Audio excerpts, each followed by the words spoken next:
متقنا تجد الحياة جميلة بعطائها، كن متقنا تلقى بنفسك فرحة تحيا بها، كن متقنا تجد الحياة جميلة بعطائها، كن متقنا تلقى بنفسك فرحة تحيا بها.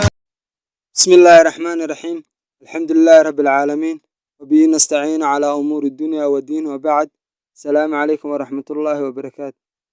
برنامجك أهو القضاء maanta waxaan kaga waramaynaa sifooyinka wanaagsan mid ka mid ah, taasoo ah xishoodka. Ahaw mid xishood badan.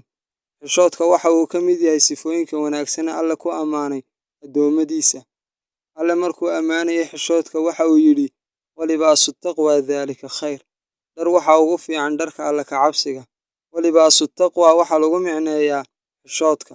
Alle markuu amaanayay gabadha u timid Nebi Muuse waxa uu ku amaanay xishoodkeeda. qaala tacaala: fajaa'atu ixdaahumaa tamshi cala istixyaa. Alle wuxuu yidhi waxa u timid Nebi Muuse calayhi salaam labadii gabdhood mid ka mid ah iyadoo xishoonaysa.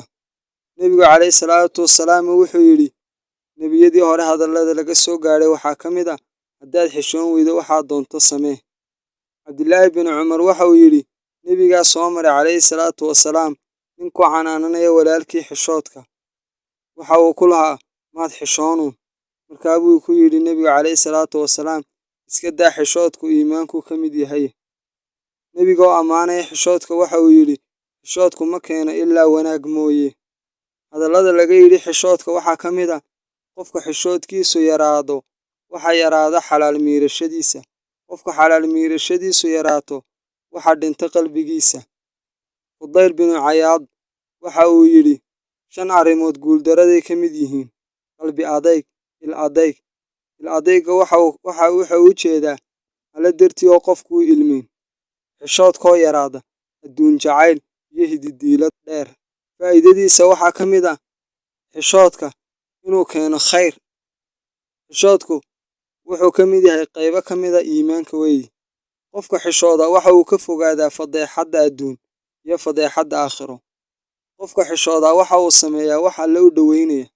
Waxaa tusaale inoogu filan Nebiga calayhi salaatu wasalaam xishoodkiisii badnaa. Xishoodkii Nebiga waxaa ka mid ahaa markii uu tegay Israa wal Micraajka. Nebiga oo salaada lagu soo waajibinayay waxa uu Nebi Muuse ku yidhi iga khafiifi ku dheh salaada Alle. Markaa buu yidhi Nebiga calayhi salaatu wasalaam waan ka xishoonayaa Alle. Allah ha inaga dhigo kuwa ku tilmaaman xishoodka. Halqada maanta halkaa inoo joogto.